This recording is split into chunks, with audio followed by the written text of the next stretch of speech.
sobre alguns livros que a gente vai estudar, e para dar fundamentação nesses livros, a gente vai começar hoje, então, o nosso estudo, mostrando alguns conceitos que talvez se a gente começar a ler direto os livros, a gente não teria essa noção, a gente não saberia, ficaria vago, ficaria perdido no tempo. Por quê? Porque a Igreja Católica não começou do zero. A Igreja Católica, ela é uma continuação de uma história que Deus já escreveu lá atrás, lá de Abraão. Lógico que a gente não vai falar da história de Abraão, né, toda essa história, porque a gente já escutou muito sobre isso. A gente vai ver uma perspectiva diferente, mas de alguns conceitos que são necessários, são importantíssimos para entender o que esses autores escrevem na história da igreja, para entender o tamanho do problema que começou a surgir depois do século I, do século II, com todas as ideias meio malucas. De onde que vem essas ideias?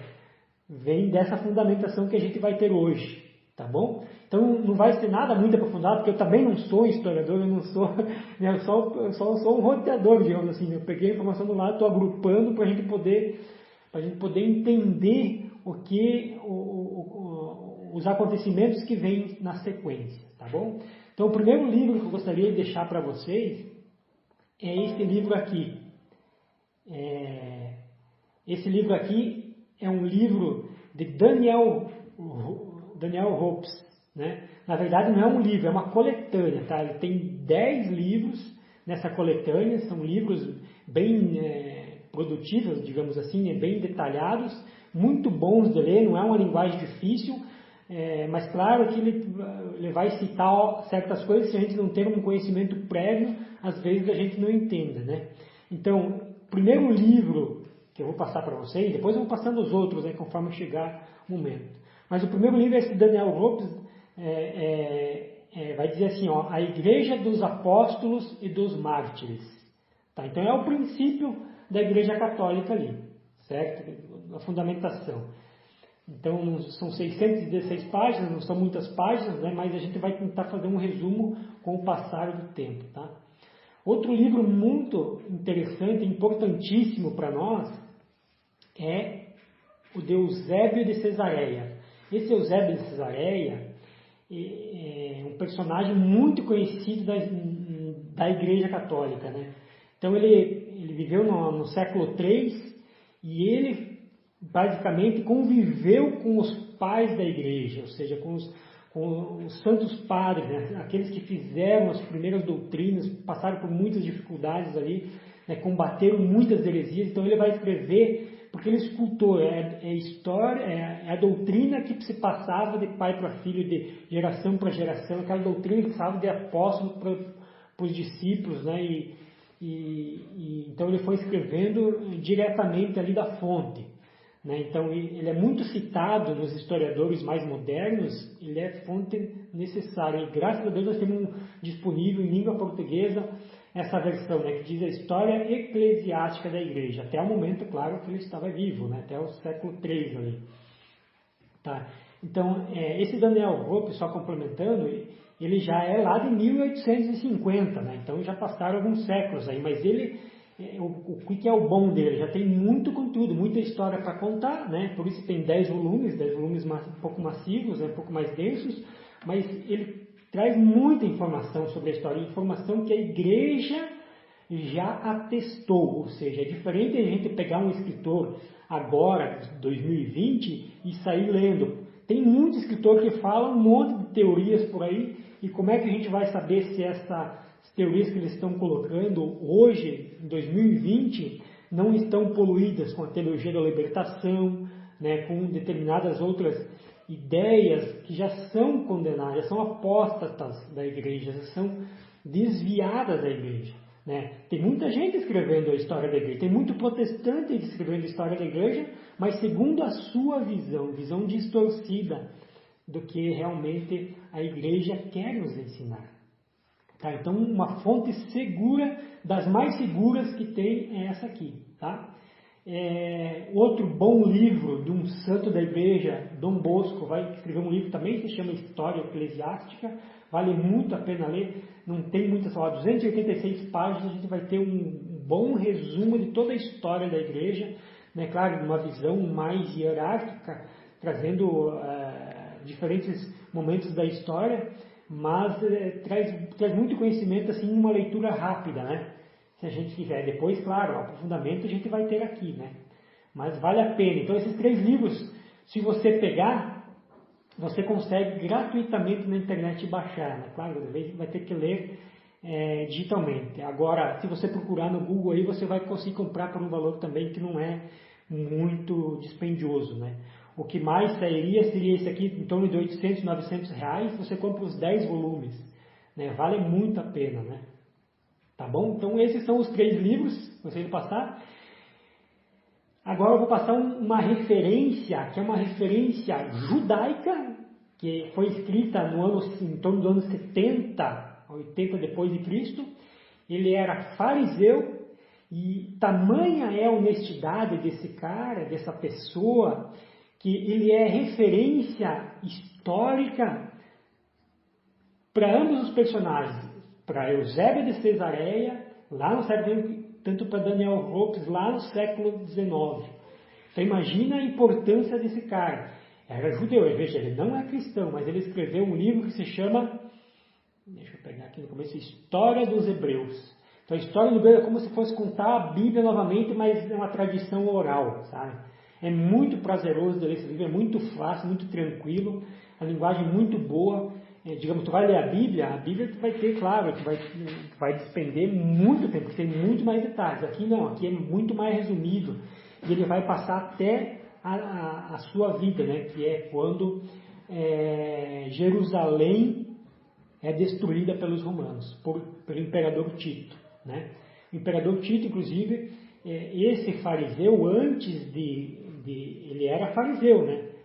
Fariseu, judeu fariseu, não apostatou, ele só foi tentar fazer um meio de campo dos romanos com os judeus, porque nessa época os judeus se revoltaram contra Roma. E por causa dessa revolta, né, por causa de uma ala do judaísmo que se levantou, querendo trazer de volta os tempos dos macabeus, né, do Antigo Testamento, das guerras e tudo mais, disse, não, porque Deus está conosco.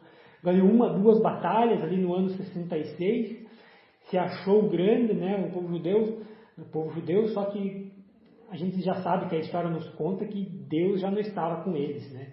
Por quê? Porque eles mataram o próprio Filho de Deus, Jesus Cristo, né? Então, Jerusalém foi totalmente devastada, né, no ano 70, e aí esse personagem, né, Flávio Joséfo, vai mostrar isso, tintim por tintim, do porquê que aconteceu todos esses fatos. É muito interessante essa história, relata muito bem a vida dos apóstolos, a vida de Jesus. Flávio Joséfo não era cristão, mas ele cita como um exemplo de história, para você ver como é interessante, né? Os historiadores, os ateus se referenciam em especial em Flávio Joséfo, por quê? Porque ele não era cristão, ele não defendia o cristianismo. Então, mas ele dá relatos de que existia um tal de Jesus que fez discípulos, que fazia grandes prodígios naquela época. Veja que interessante. Então, é de uma preciosidade esses escritos, porque vai relatar muito bem as divisões judaicas na época de Jesus, né? Vale muito a pena, tá bom? Então, vamos lá então para a nossa apresentação, né? Começando a trazer, eu gostaria de trazer de uma forma um pouco desenhada para vocês não dormirem aí, né? De uma forma bem resumida, a gente vai entender como Deus preparou todo o campo para que o mundo, né, todas as sociedades pudessem receber a sua doutrina. Veja só, a gente conhece muitas vezes falando, a gente conhece uma história daqui, uma história dali, dentro da Bíblia que fala, né? Mas a Bíblia ela é, claro, um norte totalmente na fé, ela é um norte na história, mas ela retrata a influência de outra sociedade, do mundo, né? Retrata toda essa influência. Às vezes a gente não entende muita coisa que está ali, porque a gente ignora esse conhecimento, o conhecimento do entorno, da onde esses personagens da Bíblia estavam inseridos. E é isso que a gente vai se localizar hoje, começando por onde? começando por nós. O ano 2021 depois de Cristo, né? Como é que hoje a nossa sociedade está estruturada? Né? Hoje a gente percebe claramente, né, que existe uma grande organização mundial, uma organização que ela ultrapassa todas as fronteiras. Né? Que organização é essa? A própria ONU, certo? Essa própria ONU é uma grande organização mundial que reúne todas as nações do mundo, certo? E ela, querendo ou não, ela traz um senso de comportamento, ou seja, ela nos diz, é bom fazer isso, é bom fazer aquilo. O senso de moral, a ONU dá. Né? Então, todos os países hoje, dependendo do comportamento dos seus presidentes, né, dos seus agentes políticos, da sua sociedade, a ONU está lá dando pitaco, está lá dando investimento, fazendo isso, fazendo aquilo, está influenciando esses países, certo? E de um lado, a ONU faz o quê? Né? Ela pega, olha para os ateus e diz, é bom vocês terem ateus nos seus países, é bom vocês terem ateus, o ateísmo é uma maravilha, certo? Não acreditar em Deus, é um pensamento extraordinário, né? que incentiva o conhecimento, exalta a ciência, não é? Então, por esse lado ela faz isso. Por outro lado, a ONU também diz que é necessário ter um pluralismo religioso, que todas as religiões são boas. Certo? Então, a paz, ela existe quando todas as religiões convergem para o mesmo sentido. Todos os deuses precisam ser cultuados harmonicamente. De um outro lado, vem a nova era, um conceito que mistura religião, mistura comportamento, mistura contexto histórico, né, querendo alterar a sociedade. Então, tudo isso é bem visto pela ONU, bem visto pelas sociedades em si. Né? E você praticar isso é bom enquanto você é um católico, beleza, mas seja bom com a nova era também. Então, vamos mesclar, vamos fazer uma coisa, né, por que não? Entendeu? Agora, se você for uma figura influente na sociedade, que você pregue um rigor um pouco maior na sua doutrina católica, por exemplo, você vai ser combatido pela ONU. Como ela tem feito com alas do catolicismo, né? Por exemplo, a Igreja Católica defende que o aborto é inconcebível na sociedade. A ONU condena abertamente esse tipo de rigor no catolicismo, porque eles acham que é muito rigoroso e vai contra os ateus, vai contra as mulheres, vai contra isso, vai contra aquilo. Então nós estamos nesse momento da história, em 2021, essa é a realidade social que nós temos hoje no mundo. De uma apostasia na fé, por quê? Porque tem muita influência de poderosos na sociedade, ok? E aí, quem são os agentes principais poderosos que manipulam esse conceito na ONU?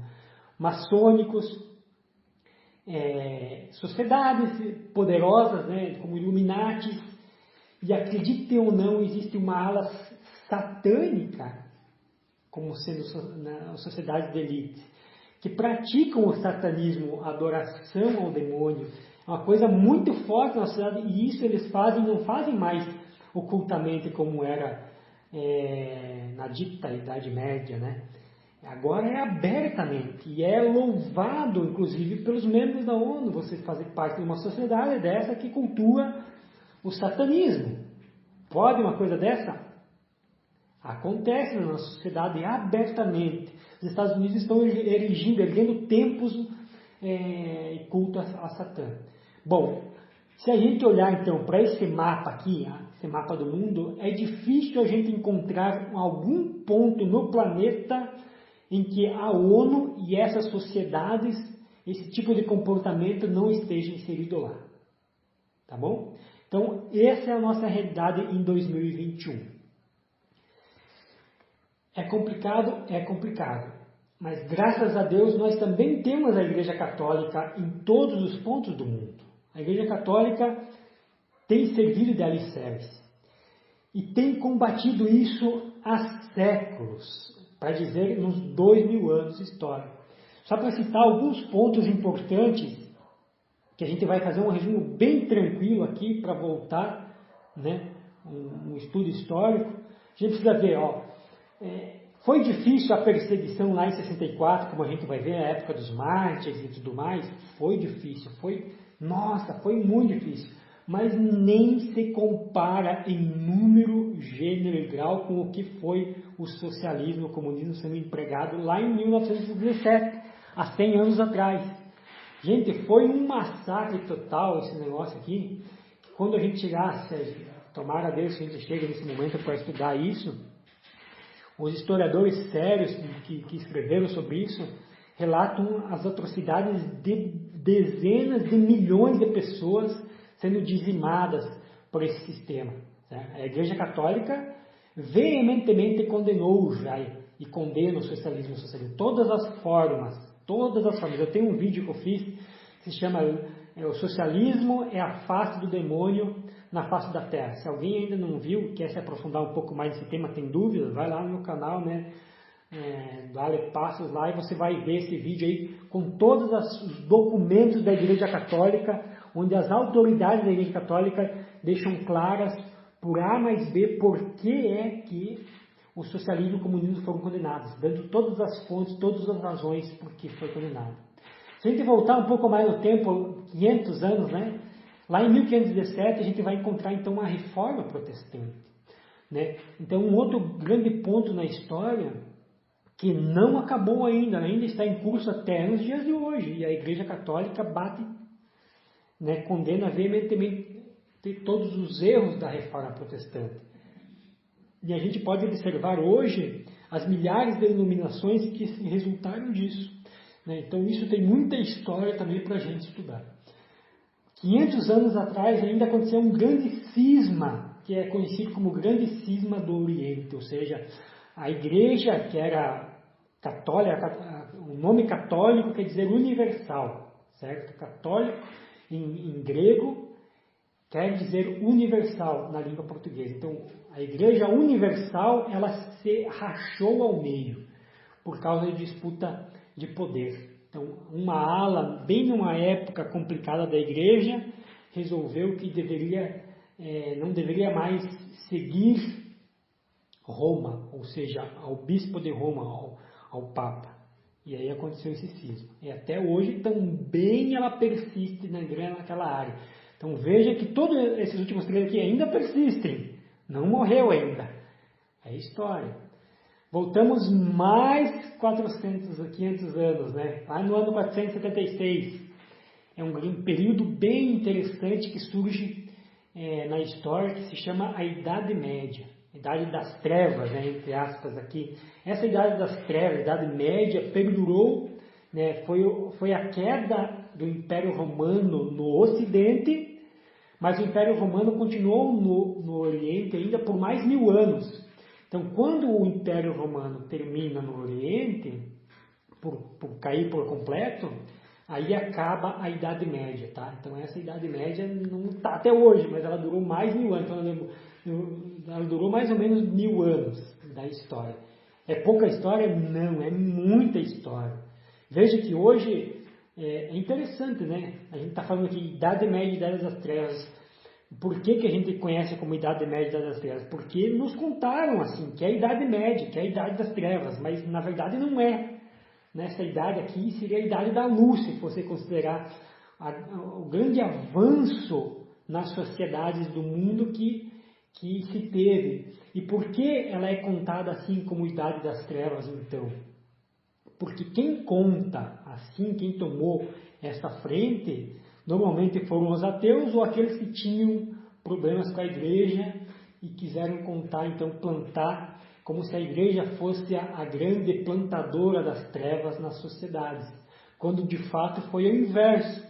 Foi ela que trouxe diálogo, foi ela que trouxe raciocínio, foi ela que trouxe avanço, tanto foi ela que criou as universidades, foi na Igreja Católica, foi a Igreja Católica que criou o método de pesquisa científica. Veja que hoje falam de ciência, né? Não, porque nós precisamos escutar a ciência, não a religião. Mas, gente, quem criou a ciência foi a Igreja Católica, você está entendendo?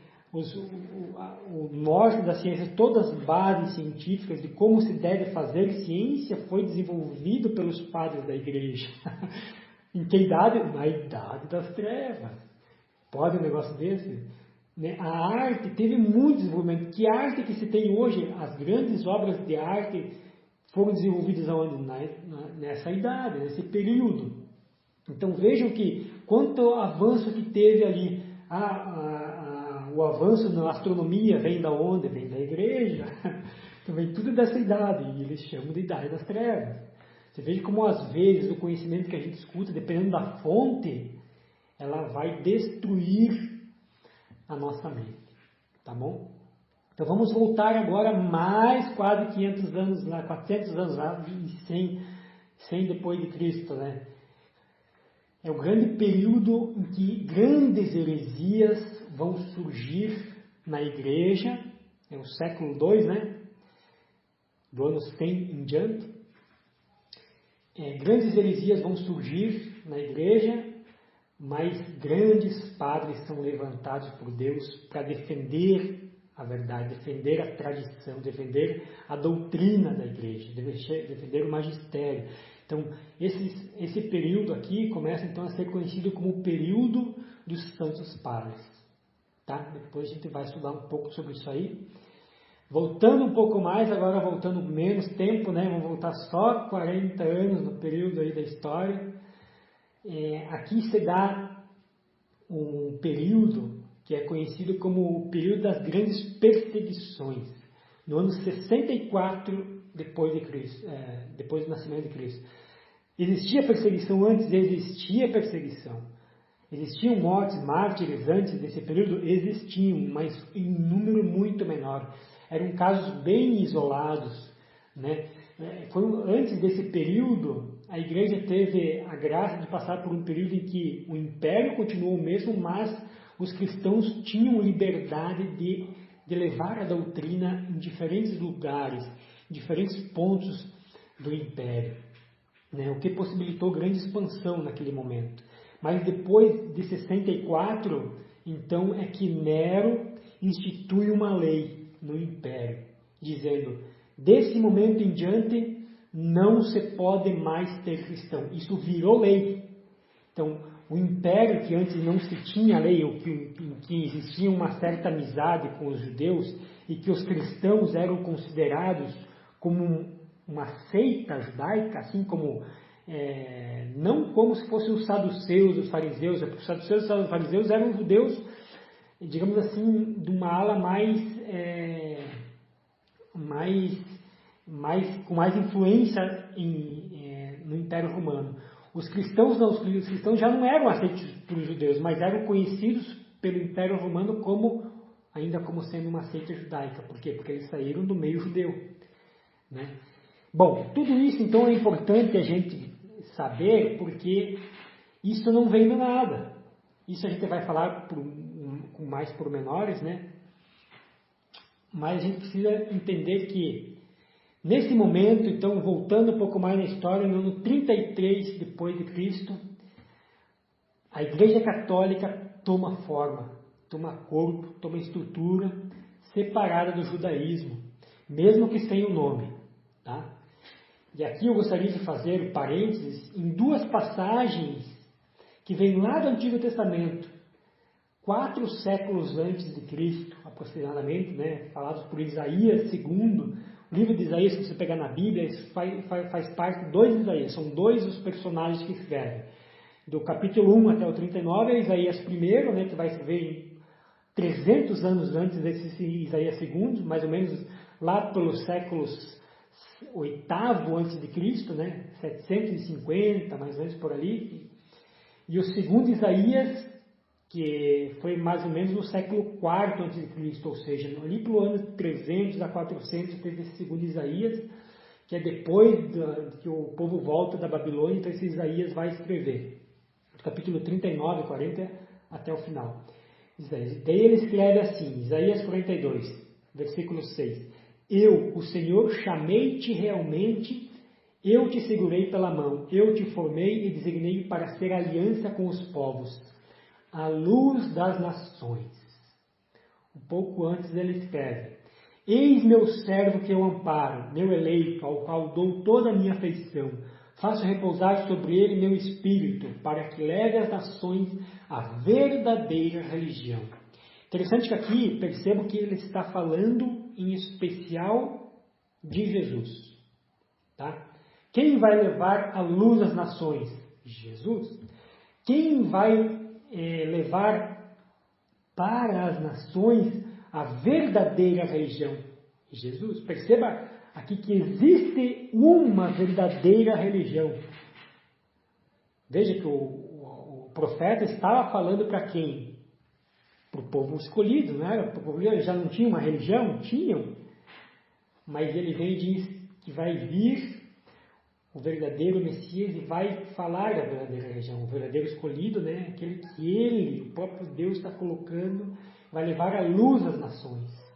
Veja, a luz das nações. Vamos falar um pouco mais sobre isso depois. Tá bom? Bom, acontece que esse período que vai se formar para que Jesus venha trazer luz às nações, essas nações precisariam estar formadas. Precisariam já... Quem seriam essas nações? É isso que a gente vai entender um pouco agora, de como Deus preparou tudo para que Jesus viesse, não somente nos judeus.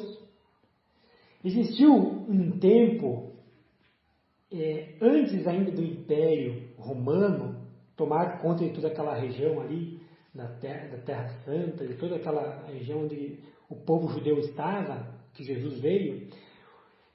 Essa região onde Jesus estava, se vocês conseguirem ver meu mouse, é essa região aqui, ó, né, ao sudeste do mar Mediterrâneo aqui, né, onde está meu mouse, tá? Entre o Egito e a Síria. Essa pequena parcela de terra, ali era a terra prometida, ali é a região da Palestina.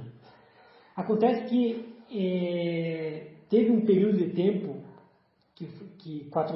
foi no período de 400 anos antes de Jesus vir ao mundo, que se formou um outro império e uma outra cultura, que se chamou cultura helenística. Isso é importante a gente conhecer, porque sem conhecer essa cultura, a gente não vai entender o tamanho do problema que os cristãos vão enfrentar depois. Agora, como é que se formou essa cultura? Essa cultura se deu pela mescla de vários povos. Então, teve início lá na Grécia, aqui no meu mouse, bem esse cantinho aqui, né? Aqui é a Itália, aqui é Roma.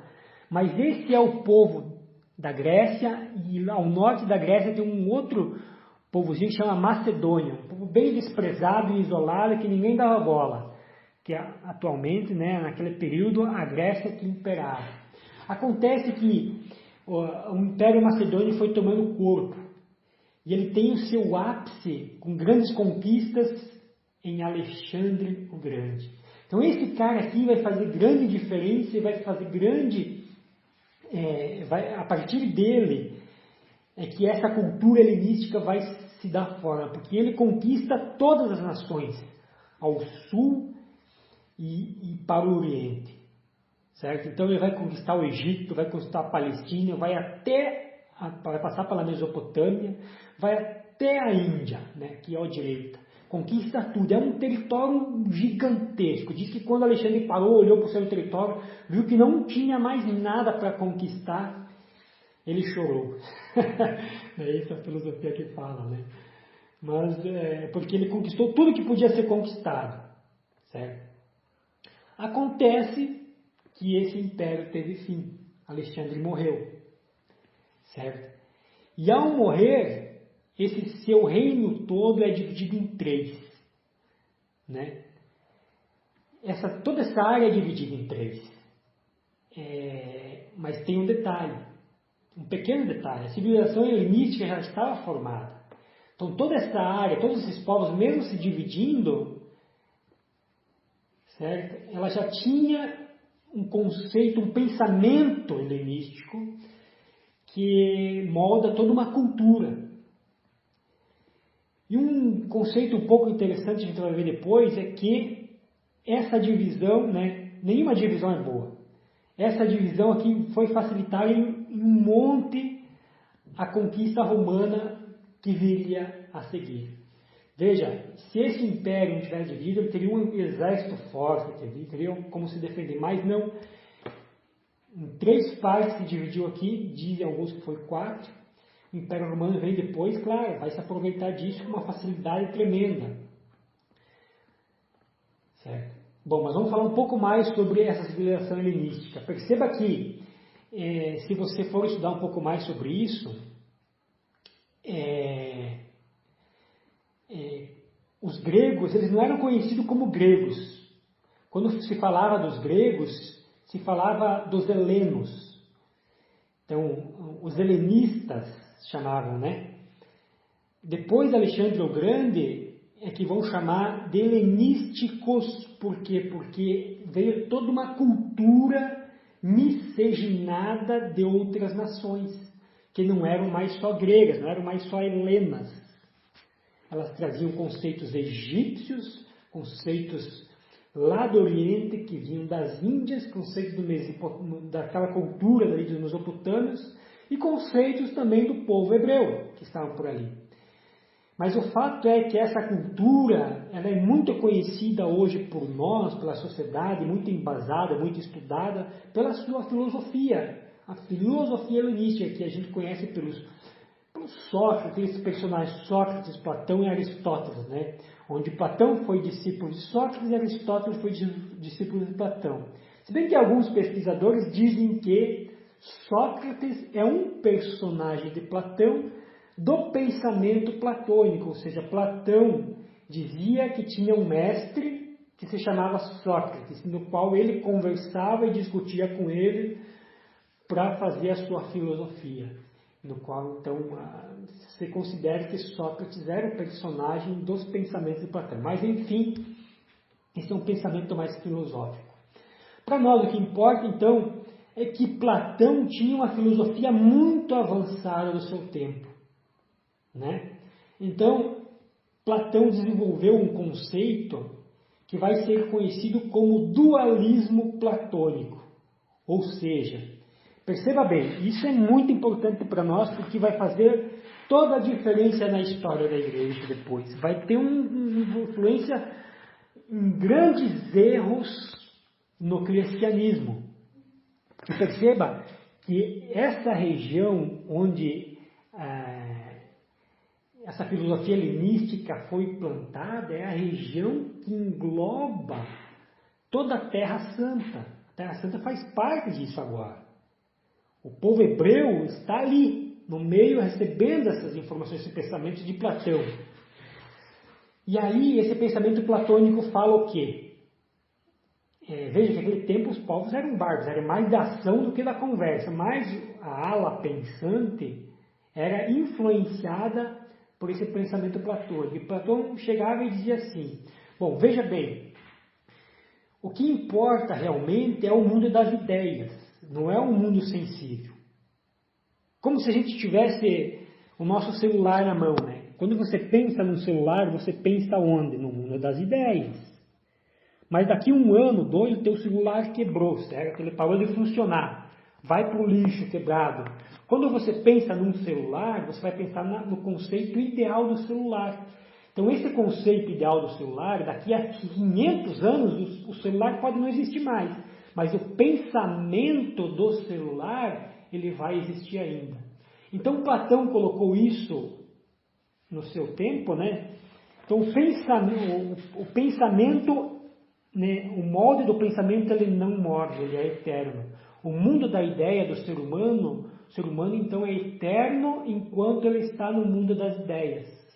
Mas enquanto ele está no mundo físico, o ser humano é falível e é inferior, então ele deve ser deixado de lado. E aqui nasceu então, nesse pensamento, uma hierarquia, do qual o mundo das ideias era superior ao mundo sensível da matéria. Percebam bem isso. Então, o mundo das ideias é superior e o mundo do corpo é inferior. Platão desejava morrer simplesmente para habitar na eternidade no mundo das ideias, no qual ele não teria mais limite, o limite da dor, o limite da fome, o limite das limitações físicas. mas sim ele estaria livre no mundo das ideias. Isso vai ter, então, vai repercutir e vai dar início ao conceito que a gente tem também no cristianismo, que é o conceito de alma. Mas perceba que esse conceito de alma, ele difere tremendamente do conceito do cristianismo. E mais para frente, esse pensamento dualista de Platão, que separa a alma do corpo, que dá uma hierarquia superior da alma para o corpo, vai surgir uma enormidade de heresias na Igreja Católica. Mas não é pouca heresia, não vai ser com duração de 1 ou 2 anos ou de uma década. Vão ser centenas de anos com a influência desses pensamentos platônicos, já mesclados com pensamentos dos cristãos, já mesclados com pensamentos dos hebreus, que vai se formar, então, várias correntes de gnosticismo, de ascetismo, se dizendo passar por verdadeiro cristianismo. Então, aqui a gente começa a perceber como é que surgem os erros na nossa história. Como é que surgem as heresias? Claro que a gente vai ver com muito mais detalhes isso para frente, mas eles separaram, Jesus eles pintaram de 1001 formas. O ser humano foi pintado de 1001 formas, daí vai surgir a corrente que não se importa com o corpo, que precisa martirizar o corpo, tudo que dá prazer ao corpo é mal, e precisa ser combatido. Então eles penitencializam o corpo ao máximo para poderem ser livres nos seus pensamentos, ascetismo. Então, para eles é uma corrente, e isso foi combatido pela igreja. Outros dizem que tanto faz o pecado do corpo, isso não importa, desde que o teu pensamento seja livre, seja cristão, seja tenha fé em Deus, tudo bem. Tem um outro pensamento, porque o corpo é inferior, o corpo vai perecer mesmo, então tanto faz. Tudo isso é heresia, que perdurou por séculos. Mas não são só duas, são centenas, são dezenas de ramificações, sabe? É um pensamento muito ardiloso, muito enganatório, que a igreja, com os seus santos padres, foram combater depois, ali pelo século II em diante. Então veja, essa era a sociedade que foi se plantando num contexto totalmente de guerras, mas totalmente com pensamentos muito à frente do seu tempo, muito à frente, que serviu de base para as comunidades cristãs. Tá? Bom, é importante a gente perceber que esse terreno ainda precisava, ainda não estava completo, não se saiu daqui do Império Macedônico que começou o cristianismo. Não. Esse teve um lugar na história. E que lugar foi esse? Foi lá no ano 350, 330 que se formou tudo isso e tal. Mas é preciso que a gente saiba também que nós tivemos influência e que resultou, e vai resultar depois em muitas, inclusive na formação da doutrina católica, do magistério da igreja, nós tivemos influência do Império Romano. Esse Império Romano, ele vai tomar corpo efetivo somente no ano 27 a.C. Perceba isso. Bem próximo do nascimento de Cristo é que esse império toma corpo e diz, não, agora eu sou o império. Dá através do imperador Augusto. Mas enfim, muito antes ele começa a crescer. Perceba que a Macedônia, então, se você olhar para o meu mouse, Macedônia vai estar aqui, Império Macedônico aqui no ano 300 e pouco, ele vai conquistar tudo isso aqui, e vai vir para o Oriente. O romano não. O Império Romano ele começa fraquinho aqui no meio da Itália, lá no ano 700 a.C. É criada a cidade de Roma, certo? Ele começa a tomar corpo, 200 anos depois ele institui a República e já tem um corpo maior, começa a se expandir para o norte. mas nem chega perto dos macedônios. Os macedônios já era uma potência, né? Vai passando o tempo, essa república vai tomando corpo, vai se expandindo, vai fortalecendo o seu império. Quando vê, os dois começam a dividir o mundo aqui, né? Quando ali pelo ano 200, pelo ano 100, né, depois do império cair aqui, se dividir em três, o império macedônico, é que o império romano vai começar a invadir e tomar todos aqueles territórios que hoje a gente conhece, depois a gente ficou conhecendo no mapa, né? Pode ver aqui, ano 44 a.C., logo antes do império ser formado, tudo que está em verde aqui, ó, já era o império conquistado, né? O auge do império romano vai dar, já contempla, né, tudo que é verde, daí pega o marronzinho aqui, né? Então, mas já é no século II já. Mas perceba que é o mesmo território. Aqui o povo judeu, o hebreu aqui, a Terra Santa, a terra dos cristãos, é a mesma terra que era dos macedônios, passaram a ser dos romanos. É a mesma. E o que vem junto com isso? Vem toda a cultura. O interessante é a gente perceber aqui que quando o Império Romano conquista a Macedônia, conquista a Grécia, ele olha para a Grécia e vê assim, pô, mas que arquitetura interessante, vamos reproduzir. Como a língua deles é legal, muito mais legal que a nossa romana. Vamos copiar. Agora o Império Romano fala grego. Vocês já pararam para ver isso? Que a Bíblia foi escrita no Novo Testamento em grego? Mas ela não estava sobre o Império Romano? Não devia ser escrita em romano? Por que foi escrita em grego? Porque era uma língua muito bonita e foi adotada pelo Império Romano. A cultura helenística, então, nem se fala pelos filósofos Platão, Aristóteles, né? Aristóteles, que foi...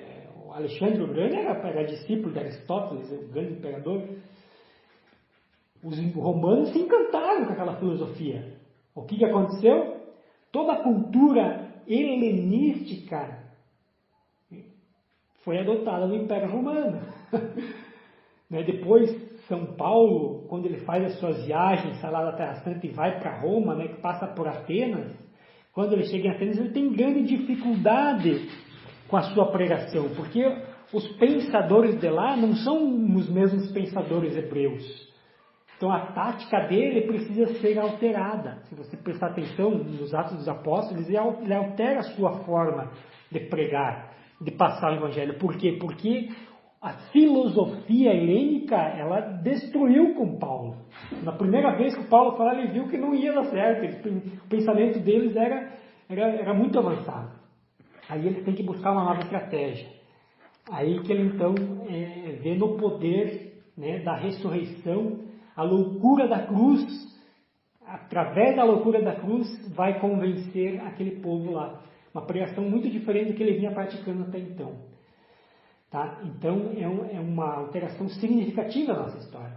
Mas então, para que a gente perceba que toda essa cultura aqui, ela foi fazer uma grande influência, né, e teve que ser depois confrontada pela nossa doutrina. Veja só então, né, fazendo uma pequena comparação, né, Império Romano e Império Macedônico, tudo que era basicamente macedônico até aqui passou a ser romano. Mas perceba que enquanto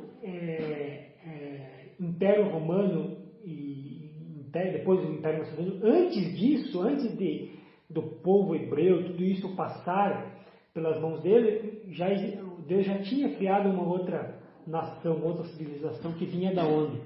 Vinha lá de Abraão. Deixa eu passar um pouquinho para trás aqui só para...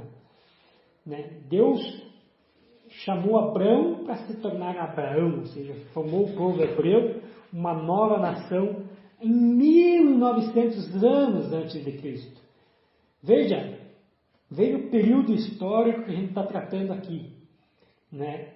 Passando por todos os impérios ao qual as nações, a nação do povo escolhido de Deus foi disposta depois a ser escrava, a passar a ser subalterno.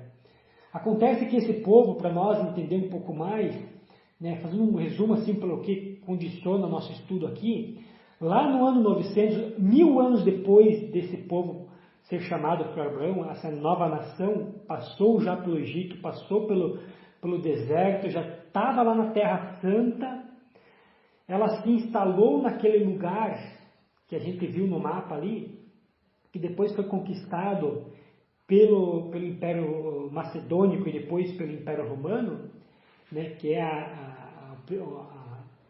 aquela faixa de terra que se denomina Palestina. Ela se instalou lá como 12 tribos de Israel, né? Até o ano 950, mais ou menos, né, um ano aproximado aqui, esse povo ele estava íntegro, unido. Eram as 12 tribos reinadas pelo rei Saul, pelo rei Davi, e depois pelo filho do rei Davi, que Davi era genro de Saul, né? Pelo filho de Davi, que era Salomão. A partir de Salomão, quando morre Salomão, o auge dessa nação dos hebreus se deu em Salomão, né? O auge em riqueza, em sabedoria, em tudo, se deu ali. A terra prometida, já estavam de posse da terra prometida, que era a Palestina, né? Já tinham deportado todos os outros povos dali, já tinham conquistado o que tinha para conquistar, estavam bem posicionados. Mas aí aconteceu uma grande divisão. Por quê? Porque dos filhos de Salomão, quando o rei Salomão morreu, eles passaram a se desentender, né? Roboão de Jeroboão, sendo que um ficou com 10 reinos e outro ficou somente com 2. Esse que ficou com os 10 reinos foi denominado Reino de Israel, mais ao norte. Esse que ficou com 2 reinos foi denominado Reino de Judá, ou seja, contemplava somente a tribo de Judá e a tribo de Benjamim. Por quê? Porque essas outras 12 tribos começaram a se prostituir com os outros povos do entorno e trazer adoração a outros deuses. Então Deus permitiu que isso acontecesse. Acontece que, dessa divisão, né, o reino se enfraqueceu. Você lembra daquela história, como caiu o Império da Macedônia? Um reino enfraquecido, um reino dividido, um reino enfraquecido, né? Aconteceu que, em torno do ano 700 a.C., um grande império que veio antes do Império Romano, que se chama Império Assírio, invadiu essa terra, que essa é a terra prometida, estou passando o mouse aqui. Esse reino chamava Síria, certo? Então tomou e levou para o exílio, e depois esse povo voltou, tudo mais, né? Mas essa cultura síria já criou uma miscigenação nessas tribos, nesse reino de Israel, certo? Perceba que esse reino de Israel, ele é conhecido depois, ela tinha como capital, tinha instituído o capital dele como sendo a Samaria. Depois lá nos evangelhos, Jesus diz para não entrar na Samaria, não evangelizar os samaritanos no início, né? Por quê? Porque era um reino miscigenado, era um povo que não era mais descendentes íntegros de Abraão, certo? Eles já estavam miscigenados com as outras culturas, tanto em adoração a novos deuses, como os seus descendentes já eram descendentes dos assírios, já eram descendentes dos egípcios, já tinha virado uma mescla, já antes da mescla dos macedônicos, percebam isso. Esse era o reino de Israel que tinha a capital como Samaria, os samaritanos, né? Por isso que eles eram considerados pagãos nesse reino. Mas o reino de Judá não ficou de fora, ele foi invadido uns anos depois por um outro império, o Império Babilônico. E esse império também vai ter grande influência ali. A diferença aqui é que esse império não se deixa contaminar.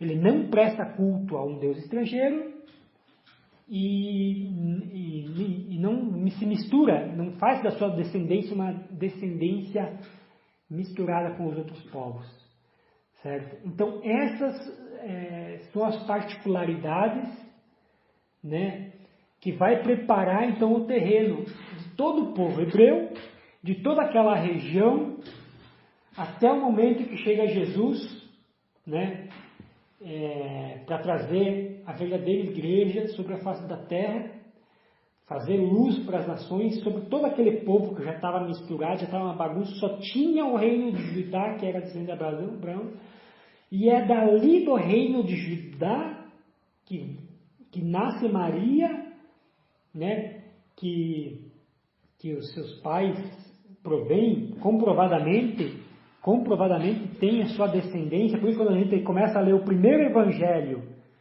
né, no primeiro evangelho de Mateus, muitos não entendem, né, mas vai dar toda a genealogia de Jesus Cristo.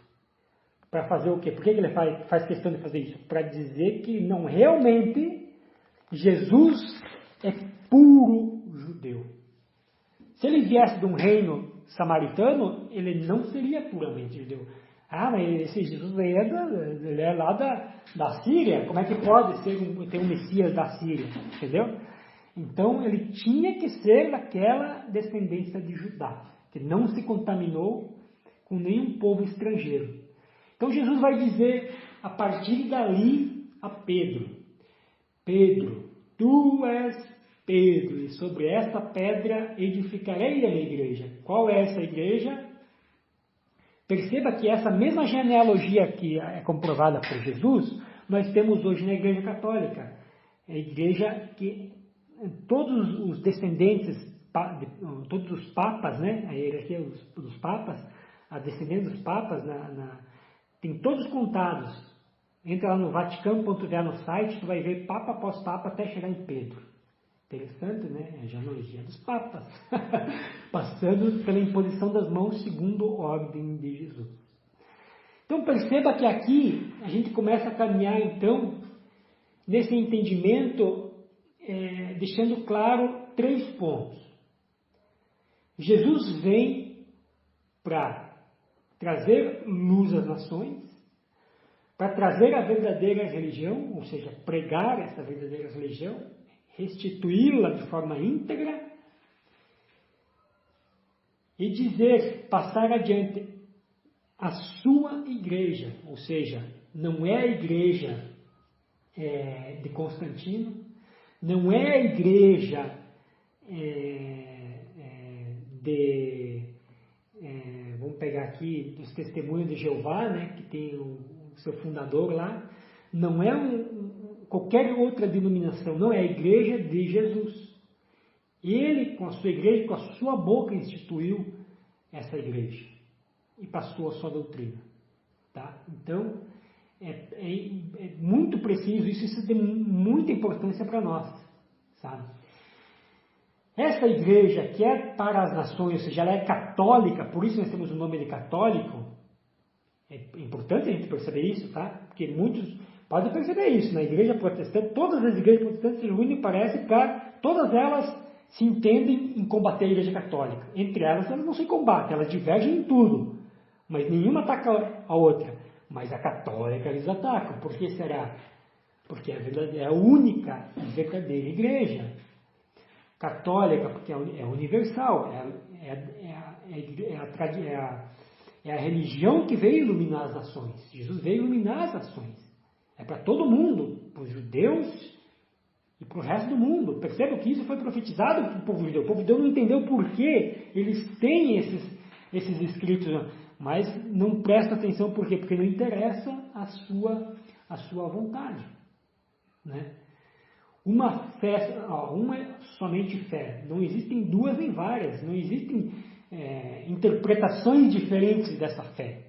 É errado pensar assim. Cada um tem a sua fé. Né? Se você acha que você tem uma fé que é diferente das outras, pode ter certeza de uma coisa, você está na fé errada.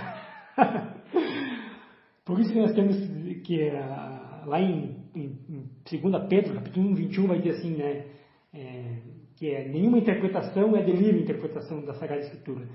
Ela precisa ser interpretada em conjunto com a igreja. Tá? E essa igreja é a dos apóstolos. A minha igreja, a igreja de Jesus, é a igreja que foi passada para Pedro, que tem a sua hierarquia nos apóstolos. Tá? É muito bem fundamentado isso, então a nossa fé é muito bem fundamentada. Bom, Jesus disse então, no dia do juízo, os ninivitas se levantarão contra esta raça e a condenarão, porque fizeram penitência à voz de Jonas. Ora, aqui está quem é mais do que Jonas. Vocês lembram agora que eu passei um pouco atrás, essa passagem que talvez tenha passado muito desapercebida por vocês muitas vezes, né? Mas com esse conceito que a gente viu agora, esse breve estudo sobre a influência lá dos macedônios, a influência da Síria, quando leva para o exílio aquele povo lá, quando o Império Sírio vem sobre a conquistar o povo de Israel ali, aquele reino de Israel, Nínive era a capital da Síria, da Assíria, não é? Nínive era a capital da Síria. Antes deles virem conquistar a Síria, disse que Deus chama Jonas e diz, vá até aquela capital, vá até Nínive pregar. Por que é que Jonas não quer ir para Nínive? Sabe por quê? O que fazia aquele povo de Nínive, as atrocidades que eles faziam com quem eles conquistavam, era coisa absurda. Eram totalmente carniceiros, eles escalpelavam as pessoas, eles tiravam o couro, o empala, você já viu o que é o empalamento de uma pessoa? Surgiu lá na Síria, empalar é pegar uma lança comprida e enfiar debaixo para atravessar a cabeça. É coisa que eles faziam com os vivos capturados, escravos, assim, sem piedade, sem nenhum senso de humanidade. Eles faziam. Então Deus disse para ele, para Jonas, vá lá, é lá que eu quero que você vá. Aquele povo, aqueles pagãos, aqueles carniceiros, escutaram a voz do profeta. Está entendendo porque Jesus vai dizer lá que no dia de juízo os ninivitas se levantarão contra essa raça, que são os judeus, que são os escolhidos de Deus, que não querem escutar Jesus. Aquela geração escutou um profeta.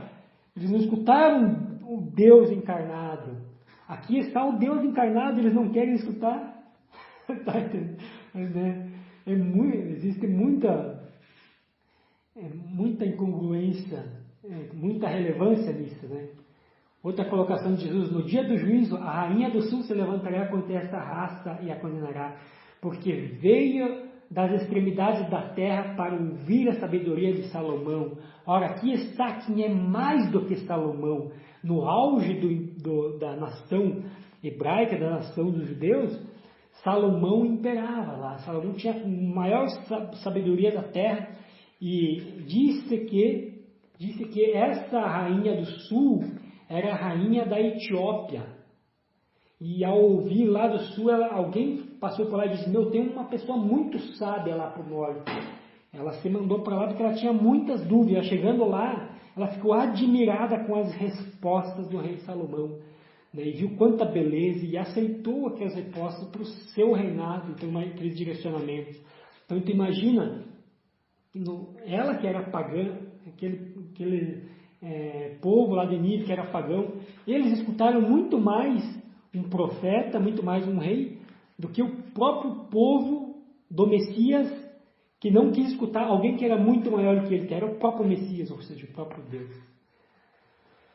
Bom, por hoje eu acho que chega, né? Por hoje eu acho que já deu uma hora aí, mas a princípio esse embasamento é muito importante, porque todo esse conceito, essa mistura, essa miscigenação, esses povos, essa influência que já tinha no povo hebreu, que já tinha... esse povo mesmo que, né, depois os cristãos vão encarar de frente, vão discutir, vão mostrar que os seus deuses estão errados, vão mostrar que realmente só existe um Deus, e todos esses povos, né, na sua maioria, vão ser comunidades cristãs. Em especial, no começo, claro, no Império Romano. que a gente vai ver, logicamente, muito mais a influência nos próximos estudos, né, que a gente vai conversar. Amém?